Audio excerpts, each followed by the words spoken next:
नमस्कार, मी विनोद सावंत. आंबा शेतीमध्ये सर्व शेतकऱ्यांचं मनपूर्वक स्वागत आणि अभिनंदन. मित्रांनो, मी आंबा छाटणी मार्गदर्शन करतो आणि शासन मान्यताखंड मला छाटणीविषयी प्रमाणपत्र मिळालेलं आहे. तर मित्रांनो, आंबा छाटणी म्हणजे नेमकी कशी केली पाहिजे काही शेतकऱ्यांना माहीत नसतं. मी सोशल मीडियावरती अनेक फोटो व्हिडिओ पाहिलेले आहेत छाटणीविषयी. त्यांच्याविषयी मला काही बोलायचं नाही, कारण माझा बोलण्याचा उद्देश एकच आहे की आपल्या शेतकऱ्यांना छाटणी नेमकी कशी करावी ही माहिती असावं आणि आपल्या बागेला माल भरपूर यावा. मित्रांनो, ह्याविषयी आजचा हा मेन पॉईंट आहे. तर मित्रांनो, आंब्याच्या बागेला माल जर आपल्याला भरपूर घ्यायचा असेल तर त्याची छाटणी करावी का विरळणी करावी हे कोणत्याही शेतकऱ्यांना सुद्धा माहीत नसतं आणि काही छाटणी लेबलला सुद्धा माहीत नसतं.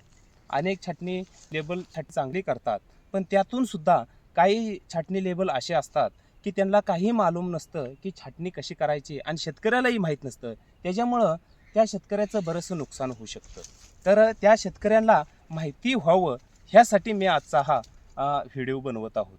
तर मित्रांनो, 2 वर्षाच्या पुढील झाडांना आपण नॉर्मल विरळणी करणं गरजेचे आहे. इतर फळबागासारखी पेरू, सीताफळ, डाळिंब अशा फळबागाच्या छाटणी जी करतात तशी छाटणी आंब्याला करून चालणार नाही. अगदी नॉर्मल विरळणी करणं हे गरजेचं आहे. नॉर्मल विरळणी केली तरच त्या आंबा बागेला माल भरपूर प्रमाणात लागू शकतो.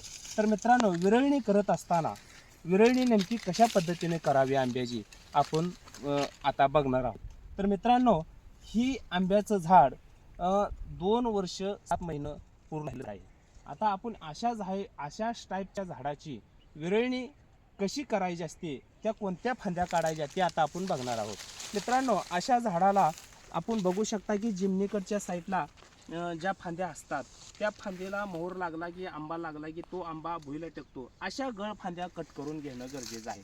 आणि त्या गळ फांद्या काढल्यानंतर जो शंटर आहे तो प्रत्येक फांदीचा शंटर ओपन करायचा आहे. त्याच्यामुळं शंटर ओपन केल्यामुळं प्रत्येक फांद्याची झाडाची हाईट मेंटेन व्यवस्थित राहते. त्यासाठी शंटर ओपन करणं गरजेचं आहे. तर मित्रांनो, त्यानंतर झाडाला मदर खोडाला सूर्यप्रकाश जर पाहिजे असेल तर सूर्यप्रकाश मिळणं हे अतिशय गरजेचं आहे. आणि सूर्यप्रकाश मिळण्यासाठी कोणती फांदी काढावी, तर मित्रांनो, झाडाच्या आतील भागात मध सेंटरला जी वरच्या साईडला फांदी असते अशी फांदी कट करून झाडाच्या बुडापर्यंत सूर्याची किरणं पडतील असा सूर्यप्रकाश मिळेल ह्या विषयानं आपण झाडाची फांदी कमी करून मधली झाडाला सूर्यप्रकाश द्यायचा आहे. त्यानंतर ज्या आतील सूर्यप्रकाश न मिळालेल्या ज्या कमजोर काड्या असतात आतमध्ये, ज्या आपण सेंटरच्या साईडला 4 फांद्या आणि मधला सेंटर असतो त्या 4, 5 किंवा 6 फांद्या सुद्धा असू शकतात. त्याच्यामध्ये साईडला 3 किंवा 4 फांद्या चांगल्या ठेवून ज्या इतर कमजोर फांद्या असतात त्या अशा आतील भागातल्या कमजोर काड्या काढून त्या झाडाची कशी विरळणी का छाटणी की नेमकी कशी विरळणी केली पाहिजे ते आपण संपूर्ण व्हिडिओ पाहिलेला आहोत. मित्रांनो, नेक्स्ट व्हिडिओमध्ये आपण इतर आंबाविषयी काय व्हिडिओमध्ये दुसरी माहिती घेणार आहोत. तोपर्यंत नमस्कार.